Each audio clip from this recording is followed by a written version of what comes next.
Hey everybody, what's going on? This is the Above Normal podcast with Cappie Pondexter and Bianca Bethune. And I'm Rob Fajardo, and this is episode 2. We're so excited for you guys to be back with us. On this podcast, we give diverse perspectives on trending topics and interview above normal guests like Bianca, who's amazing. We're so happy to have you on. Thank you. Me.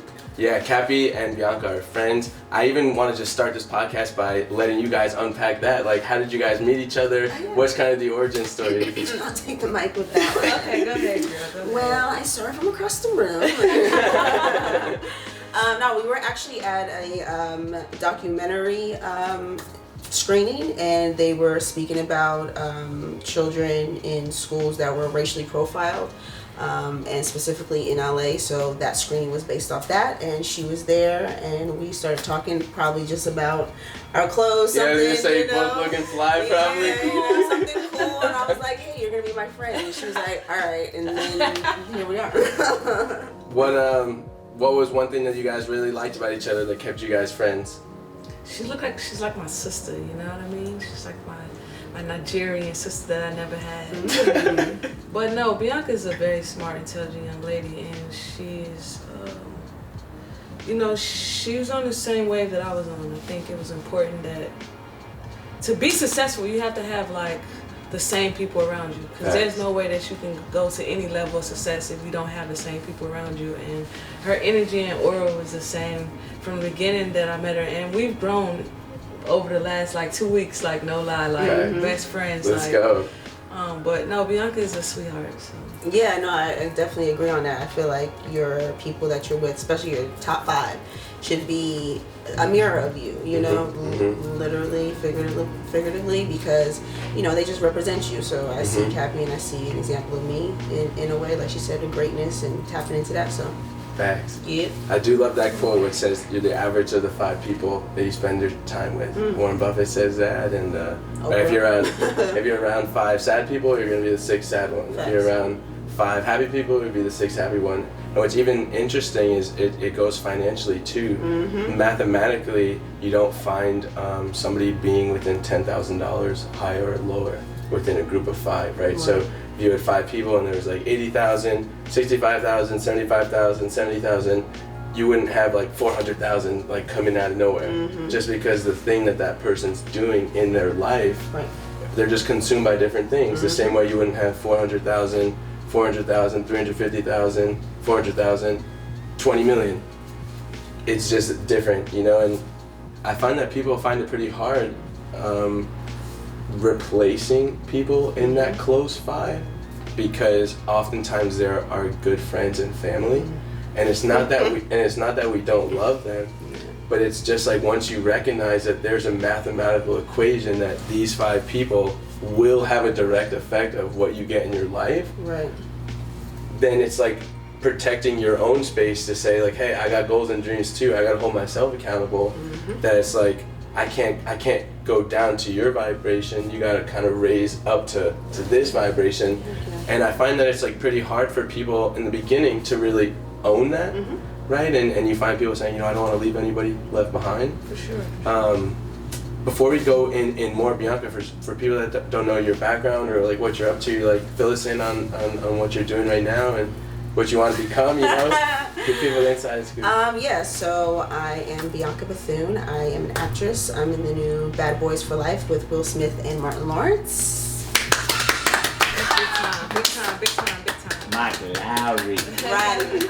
I play Martin Lawrence's daughter. I was actually in the second one, and now 16 years later we are doing the third. Let's go. Not the final, but the third for sure. And a lot of growth has been happening over these years, and I'm really grateful that not only did I book it, but just it shows an example of your your struggle, but your persistence in the fight. And for me to graciously go back into that role was super dope.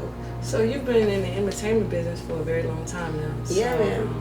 What kind of advice can you give to an aspiring actress or actor who is looking to fulfill a role coming to Hollywood? I mean, the main thing is take classes, train with any job, with any craft. I feel like you should give the respect of really knowing it versus just kind of winging it. Of course, everyone I feel like has a purpose in life, that has a talent that will come naturally to them, but it's up to you to really train in it so that you can surpass anyone, you know. I.e. my auditions, you know, a girl can book a job just off her looks, but if I'm coming in with the woo-wop, you know, the character behind and back again with a backstory, then I might be able to get that, you know, series regular versus just a guest star. And that's the type of things I'm trying to strive for, is that real, like, longevity versus, you know, a quick job. Because I didn't come out here for that, you know. I could have done anything, any reality show, you know, to get a bag and to be known, especially having social media. I could have done any of those easier things, but I respect acting enough to say, you know, I'll let my time come when it comes. Right, and put it in the work. I kind of wanted to narrow that into, because I don't know much about your history. Have you always been in entertainment, even young? Yeah, so I actually, it's funny, so Cappie used to play for the Liberty, and I used to dance halftime, not at the same time, but it's just a coincidence. Full circle moment. I used to dance halftime for the Knicks and the Nets and the Liberty. So the whole performance thing came early. You're talking about like 9-10 years old. Right. And then I ended up getting an agent because I was starting to get auditions for things, but not necessarily like taking it serious. And my mom, who's like my ace, you know, manager, not manager, you know, she was about her business. She got me an agent, and my first movie audition was Bad Boys. That's cool, right? That's cool as hell. Yeah, like, man. For real, yeah, that got me SAG, and that's honestly where acting came from, because once I was done with shooting, my mom was like, don't come back without getting an acting coach. You want to do this, we're going to train you. So I asked Will Smith of an acting coach out in New York, because I was living in Jersey at the time. So I said, you know, I'm happy to go to New York, so where's an acting coach? She did not want to see me, because I was, 11, 12 years old, asking to go to an acting class where she's like coaching Nicole Kidman and like Halle Berry, and I'm like, hey, but I came in there with the real I don't know if I can curse, but like the real shits, you know what I'm saying? Like, I came in here like, I'm ready, I'm coming from this major blockbuster movie, and I want to take it serious, so whatever I have to do to be here, I will. And I couldn't afford her classes, but I ended up paying what I could, and she let me like clean the studio and do whatever, you know, office work in order to be there. But it just gave me my like hustle mentality at 11, 12 years old. I'm like, bet. So if somebody's gonna say no, or somebody's gonna like kind of treat me a certain way because I'm a kid, let me you know, level up and be that person, hold that responsibility if that's what I want, like that fight, you know? You guys are both doing pretty like elite things growing up, respectively, in your industries, and tying it back into, you know, that quote of like, I don't need to know who you are, I could look at the people around you and know everything about you. At times, like you coming up in the USA program and you coming up like high level entertainment, did it feel isolating at any times? Like, did you feel like you were kind of going through this alone, or did you find that core group of people like early on, you know, or is it still something that's like? You know, we just talked about the 5-friend thing. For me, like when I was playing basketball and I was the star at a young age, I had the wrong people around me, and I can honestly admit, because I had like, I remember coming out to games, it'd be 30 people.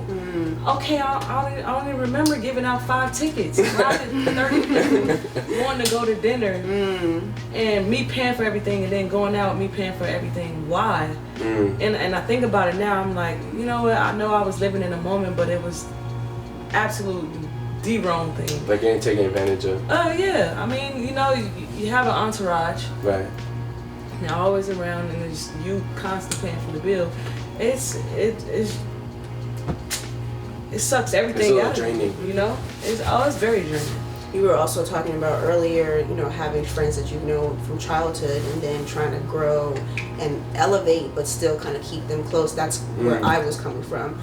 With being more of the child actor, I was focused with my mother and kind of her way of seeing things, which, not saying it was wrong, but there was things that I saw that she didn't, and I didn't feel like I had to kind of, you know, kiss ass to be with someone. If I need to get an audition, I should get an audition the right way, not, kissing somebody's ass and be like, oh, can I get a session? Can I get a casting session? It's like, or my agent could do their job and then I can get it the way I'm supposed to. Right. And then with my friends, with me then booking more consistently, it became a thing where, oh, you ain't coming around, you're not doing this, you're not doing that. I'm on set, right? So I'll get there when I get there. You talking about a birthday? Like, are you 8 or are you a grown? Are you 13? Now any of my friends, if I had a screening for Bad Boys and a couple of my friends couldn't come because they had auditions or were on set, I was like, goodbye, don't come, thank you. Like that's the type of stuff I want around.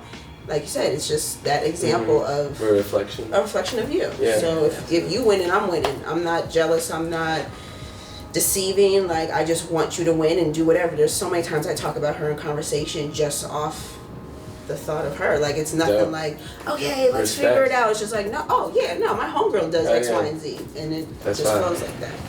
Hell yeah. So I know it's this like stigma around like child stars or like if a kid should act at a young age. Mm-hmm. Like, what are y'all true thoughts about this? Like, should children like be on screen cursing, or is it okay? Like, for me, like I mean, if it's a bag, I think it's cool. If the kids really want to act, or if they really like are into the craft. Show, Shameless. That little boy. There's 3 or 4 kids that are on that show, and their series regular 7 seasons in.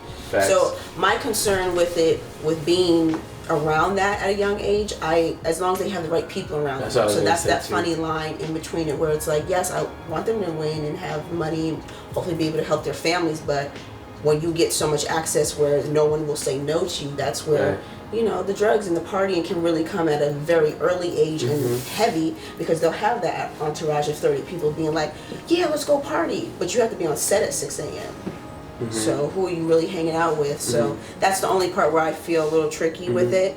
If they have the right people, But and I think too, it's like guidance too, and I think this is where parenting comes in, and that's like even a whole topic in itself, right? And I can't wait for an episode like on parenting, right? But particularly like for any parents that have a child that has the ability to be in entertainment, right? This is like a specific industry, so for me, understanding the compartmentalization of you are this role on screen, but at my house, this is like where you come from. That's right. Like this is what's really good, because that idea of what you're talking about, walking that fine line between stardom, there's way more case studies to show that going the wrong way for a period of time at least, and then you learn from it, right? And then you're in your 20s and you're figuring it out.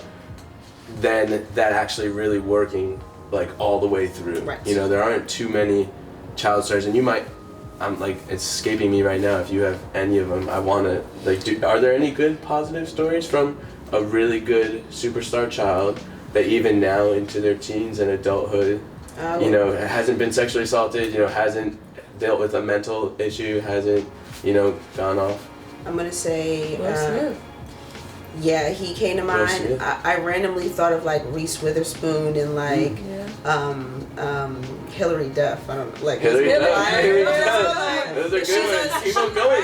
People need more positivity. Keep telling. She may have left the scene for a second to be a mom, which she has every right to. Right. But yeah, Jessica Alba. Oh, Jessica Alba. Was honest. She's a billionaire. Yeah. Tia and Tamara. They did really well. Yeah.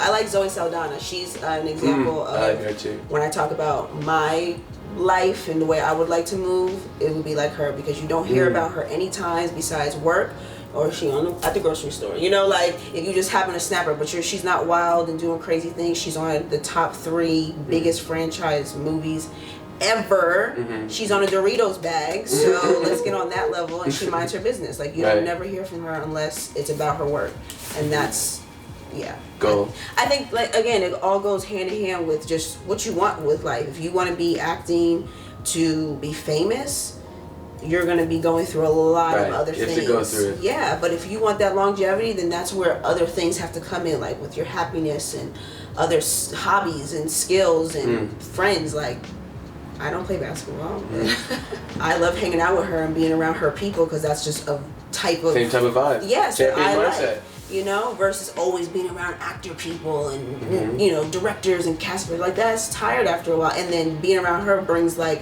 an essence back to me to then carry on to others. this. Yeah, hell yeah. So I think that's important too, instead of just focusing solely on the craft. Like, what else brings you purpose? What else brings you happiness? And do that too. Right. I think that's perfect to even open that up to the next topic, right? Is our purpose is so tied into our mental and our spiritual. And both of you guys being such hard workers, and even myself, you know, I work hard. You know, we all go through things, which is like our own mental frameworks, our own spiritual frameworks, identifying our life's purpose. You know, what are some thoughts that you guys have now, just around the topics of mental health? You know, let's just like open up this box and, you know, see where we go with it. Okay.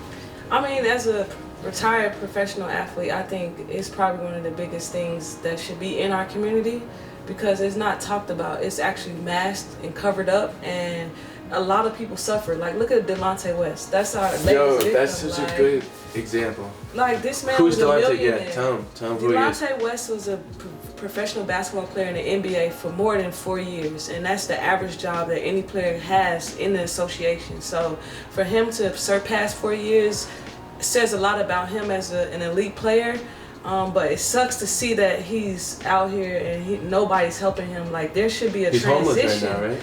Yeah, it should be a transition program that helps these individuals transition from being a star athlete to getting a job somewhere, getting a job in the real world. And now he's stuck mentally. Right. And it's causing all these problems. But they also noted that he had these problems prior to him retiring. So that says, like, there should be programs. We have all this time in the world where you go to school, you're in college, but you go to school and you have a program, to now you're making all this money and you make your own program. You just have to be at work for maybe 8-9 hours out of a day, and then you have the whole rest of the day to just do whatever. So you have like all this different stuff coming at you, and obviously mentally you're not going to be. So how do you deal with it? Who's going to teach you it all? Like, yeah, it's a lot coming to a kid. You know what I mean? You're still a kid when you're coming into the league. right. And I don't know, it just sucks to see. And I'm tired of it, so.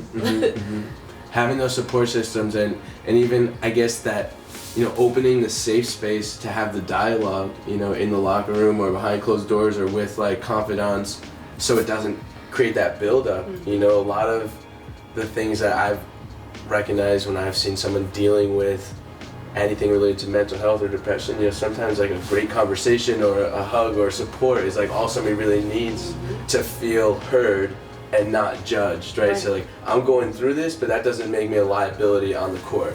Like, I'm going through this real human shit right now, but oh shit, is that gonna make Cappie not play good, or is that gonna make Bianca not do well, right? You know, you start to suppress these emotions, which ultimately self-sabotage us, you know? What do you think, Cap, are like some good solutions, you know, that, you know, if you had a magic wand or you were in charge of it, you know, what might be one thing that you could implement or you think they should implement? I mean, I just think there should be like programs to help people like talk about these issues, you know what I mean? Because like, obviously, like, I'm not saying that you need a psychiatrist or something like that, or sports psychiatrist, which they are around, they do exist. I'm saying to have a confidant, somebody you can talk to mentally, and it's like a no judge zone, you know what I mean? Because a lot of times we feel like we're being judged. Oh, if I gotta go see a sports psychiatrist, like, all right, that means I'm crazy. No, not really. It's just you don't need to place stigma all and all these that. different emotions that you have to deal with as a young adult, you know what I mean? Because it's a lot. It's like, you handling money that you never handled before. You got all these new friends that all of a sudden you got all these business ventures that you want to get involved in. You know what I mean? It's just like all this different stuff. Keep telling them. These are really real things. But you just need somebody to help you source it out. I think a big mentor or something, a big brother, big sister will help like transition you through until you actually learn the business. So. Yeah, having somebody help you, you know, sort out what's real, what's not, who has your best interest in mind, who doesn't, you know. And to let you know this is a temporary situation. I mean, as much as we all go through our changes. It's just part of our story. Thanks. I'm kind of in the same boat. I was on a show for 3 years, and I was being, worked consistently and just being not necessarily distracted, but just kind of naive to whatever, because I was so happy just to be there. And then once the show got canceled, it was kind of like in that space of now what? So somehow having a transitional period with someone to kind of let me know, like, no, like, you're gonna get through this, like, this is part of the story, to then do this, to do that. That's important to have, because that's where the doubt comes in. Well, why did the show get canceled? And what's wrong with me? I've been auditioning all week and I haven't got called. I go through that consistently, and I have to remind myself that, this is just an opportunity to meet that person, or whatever the case may be, to find a positivity in it. Right. Hold for sound. A big question, if somebody's watching right now and they're like, wow, like this safe space that you guys are talking about is exactly what I want to open up in my life, but I don't know how to. First, journal. Yeah. Like, start with what that. do they do? I say journaling because, as much as, yes, people want to take the advice of finding somebody, you really can't, because let's be honest, like, most friends and family are haters anyway. They don't understand. Yes, I'm in my position, but anything Cappie talks about, I can't necessarily say I've been there, so I can be a lending ear, but I can't give her advice. So it's like, let's just start with getting it out there, and just freely seeing it, and even not even reading it back, just word, like I call it word vomit, but it is. It's just like, and then I feel this, I feel that, because I used to take acting classes, and the first exercise we would do would say, how do I feel? Right. So, okay, I had a whole day, a whole week, but today, in this moment, in this class, standing here, breathing right now, how do I feel? Nobody even wants to take that moment. Right. We literally all of us sat right here and was like, shit. and feel yourself breathing and really take that moment, meditating, being out in nature. I think we are so distracted by so much and other people and other stuff that we never pay attention to ourselves. Like, I want to love myself wholeheartedly so that then I can love other people. But if I'm chasing whoever's popping, whatever's popping, that's their story. They got there because they got there. Like, let them be. I'm my own identity. When we come together, we shine double time, because we're our own identity, and we're our own identity. You know what I mean? I feel like there's so many people that have the yes men and like the buddy. Yeah, I'm her best friend, but I'm not her sidekick. Right, facts. And vice versa. You stand I stand strong on my next own to each because other. I know who I am, right. And a lot of people don't have that, and it's important to do so, because you won't be just okay. He's got the black shirt with the thing on. I need tattoos, and no, you can't deal with pain. Okay, so sit down, and that's okay. I don't know why people want to be something that they're not, just to feel accepted.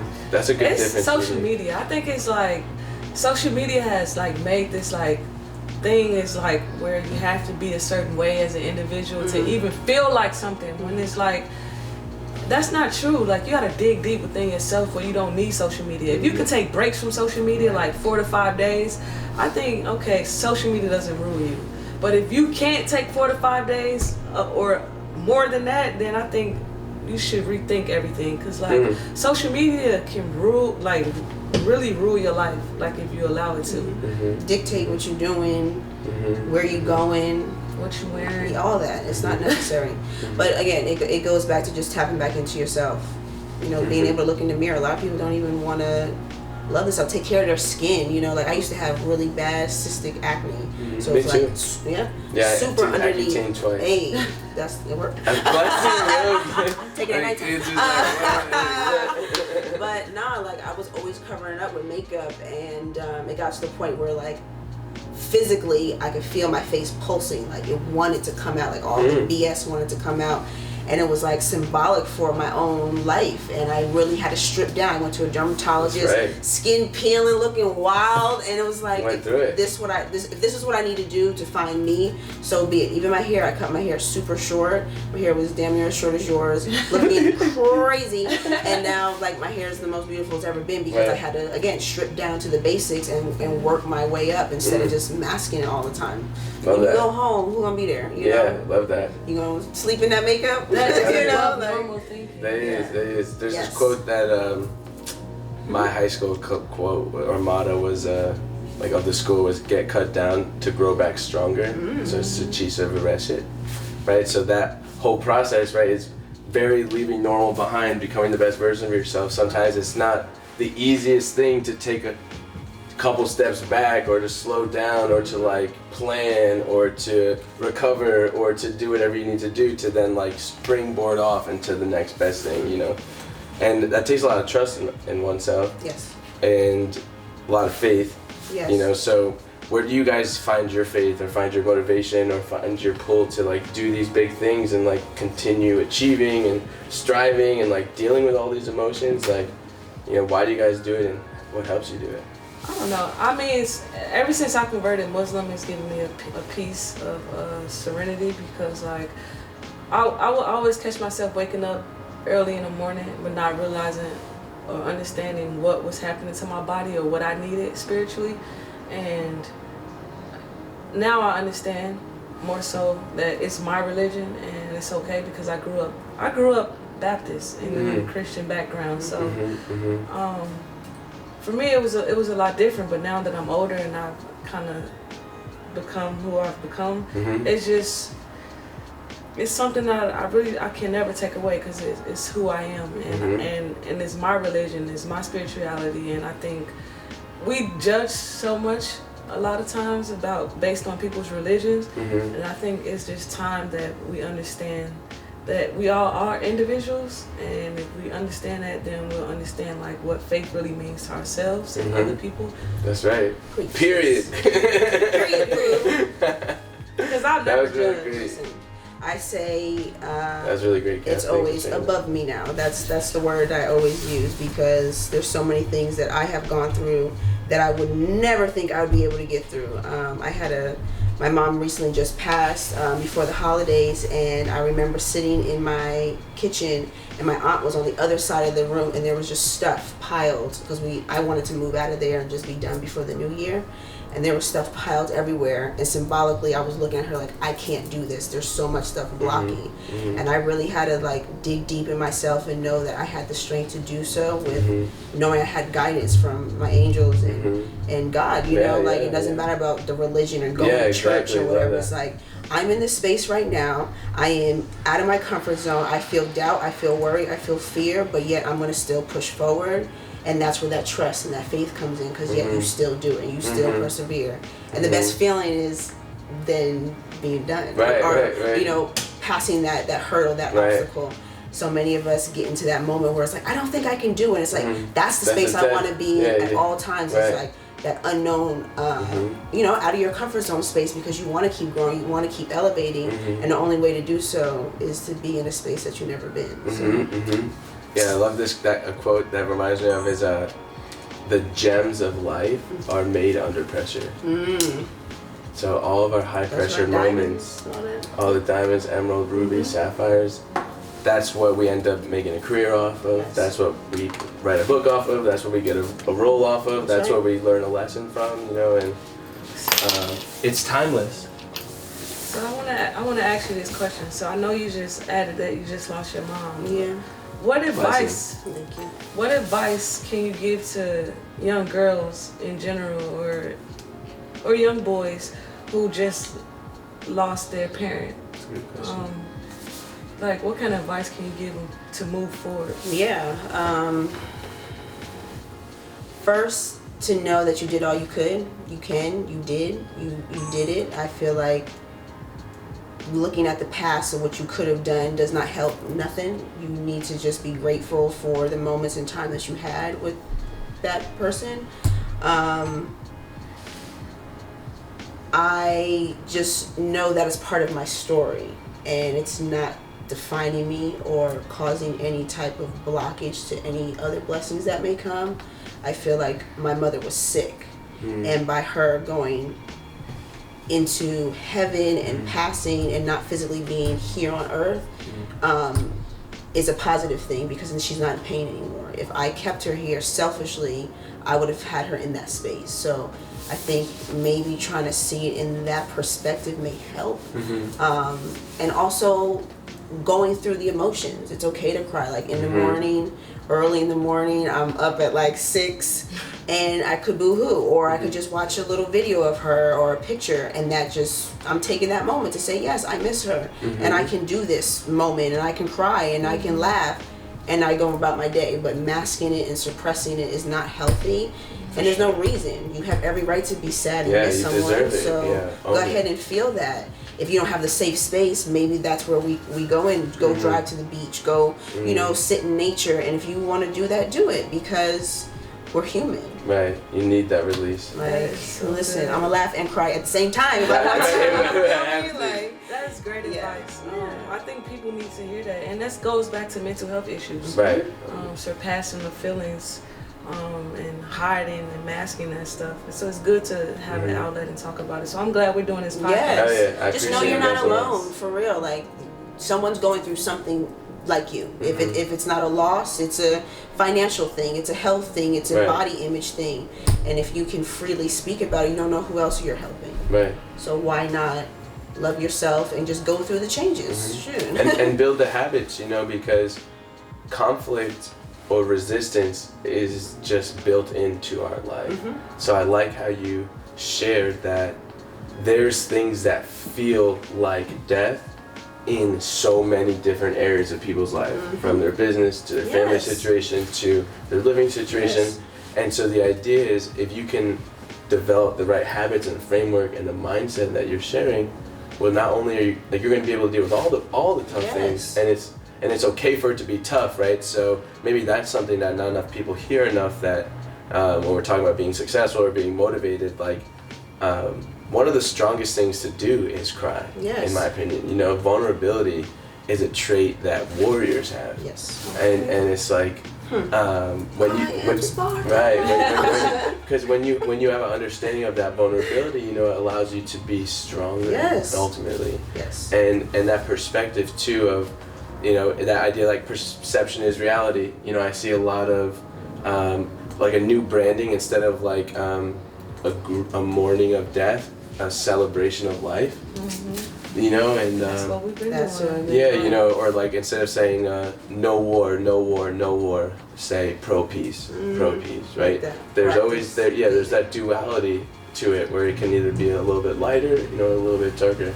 Yeah, so I really appreciate you sharing it, and you asking the question, you know. It's necessary. Yeah, we all going through something. I'm just happy that I'm able to still push through and keep my head high, because no one would have known, you know, if I don't share my story. So if you see what I'm doing and then know my story, then you see why I'm doing and winning the way I am, because it's part of my story. That this is.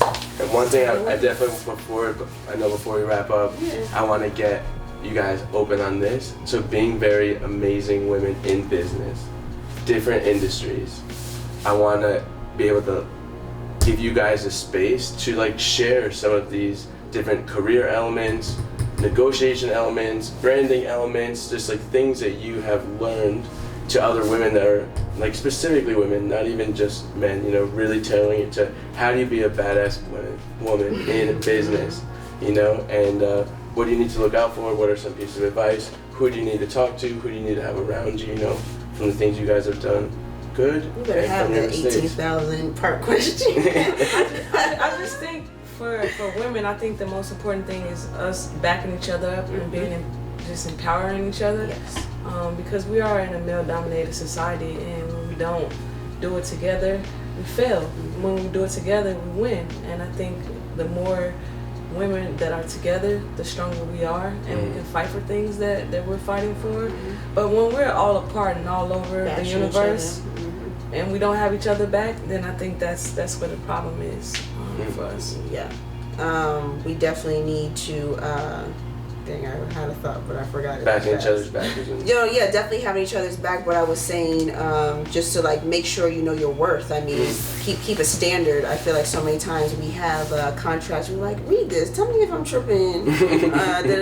No, like, as much as we might feel weird asking for, it's like, no, I put in my time, I put in my work, and you're gonna pay this, or I'm not coming.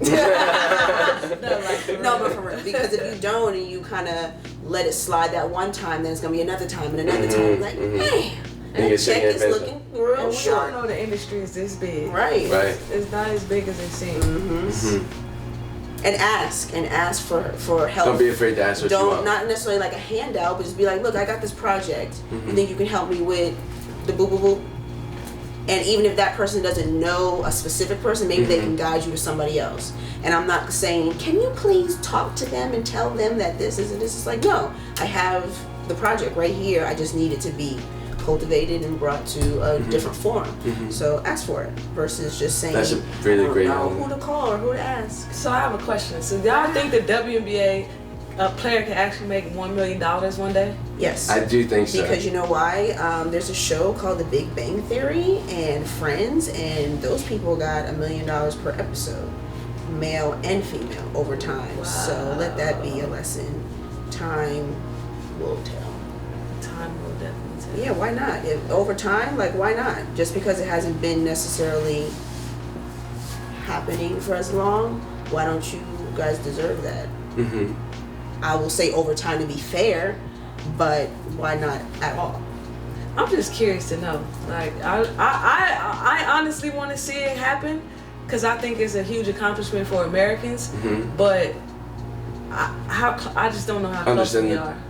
Well, I think you would be the best person to one. So for somebody that doesn't even know anything about the WNBA, right? What are some statistics? Like, what is the highest contract that somebody can get? What is like a medium, low? The highest contract that somebody can actually make is $118,000 as a vet. The minimum is $40,000 as a rookie. The minimum is $80,000, period. And it's all tax, and you pay taxes in every state that you play in. Oh. So you can see that you're living below poverty. It's And not agency fees and like agency fees, the 2%, 3%, 5%. And so that's like the best way to keep somebody in the ecosystem, right? Because then what you end up seeing and hearing is like, oh, well, we're giving you all these free clothes. We're paying for your food. We're paying for your travel.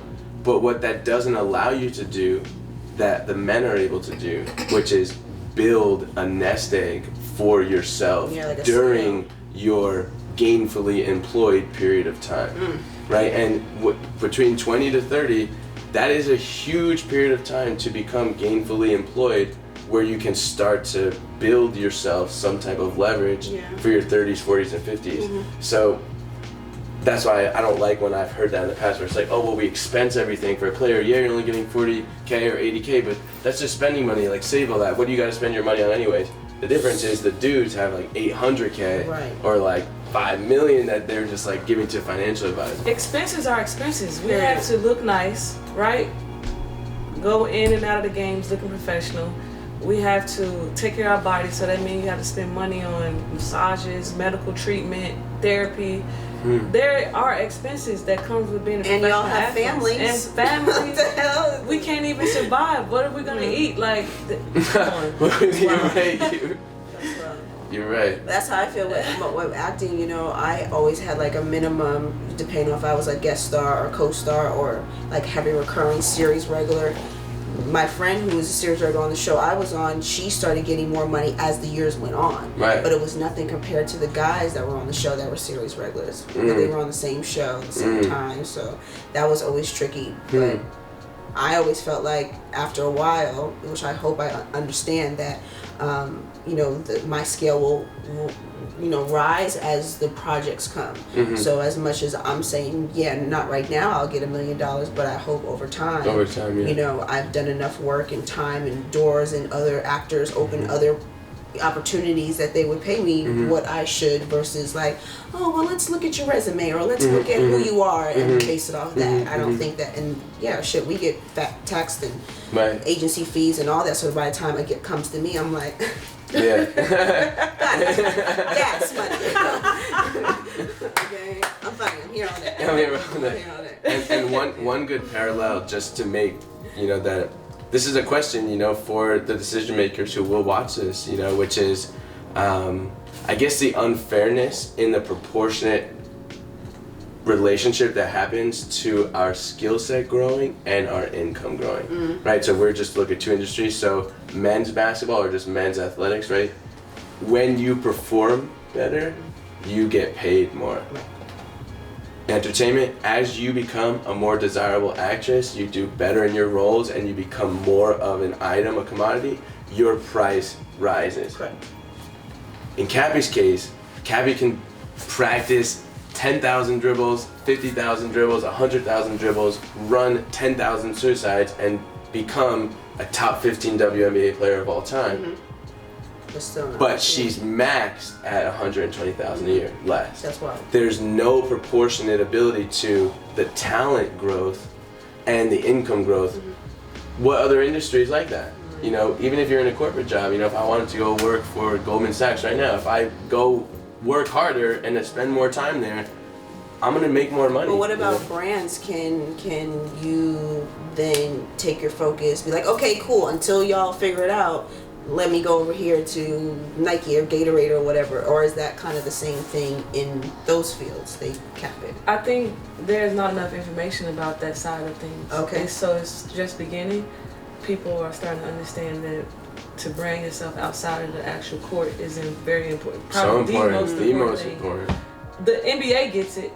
The WNBA, I think they're behind. They don't understand it yet. Mm-hmm. And me, as a cool kid, I was really trying to implement that long time ago. Like, yeah, you gotta brand yourself. That's the most important thing, because I understood it at a young age. And I thought that, you know, it was imperative. Like, I don't want to be seen just as a basketball player all the time. Like, I knew that basketball wasn't gonna last forever. Like, so I had to figure it out the rest of my life. I knew that part.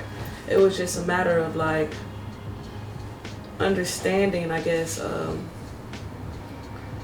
and taking a lot of hits too, because I was looked at as unfocused, which made me upset a lot of times. Yeah, because James Harden's not unfocused, or Kevin Durant's not unfocused, or LeBron's not unfocused. He's got a whole ass school. You know what I mean? Like, that's real. That's real. But that's super real. And that's why we made this podcast, right? To share diverse perspective and talk about really important topics, and just let you guys know, right, that type of thinking is normal, right? It is very normal to see a major wage discrepancy and know that it's unfair and not do anything about it. That's pretty normal, right? And leaving normal behind, being above normal, is recognizing that when logic meets emotion, right? That's when like decisions need to happen, right?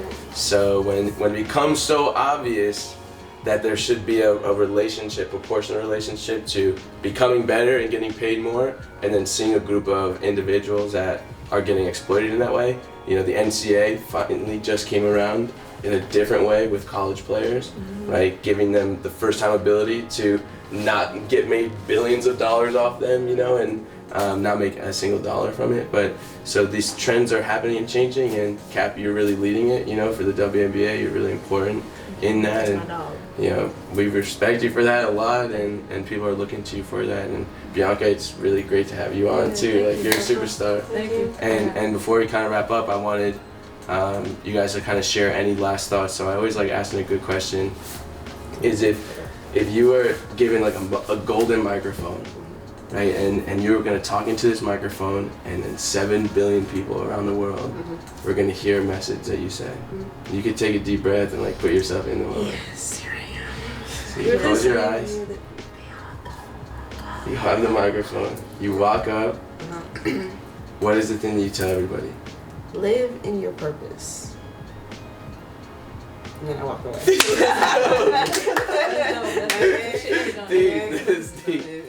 That's deep. We ended on that. Love that. So guys, check us out in episode number 3.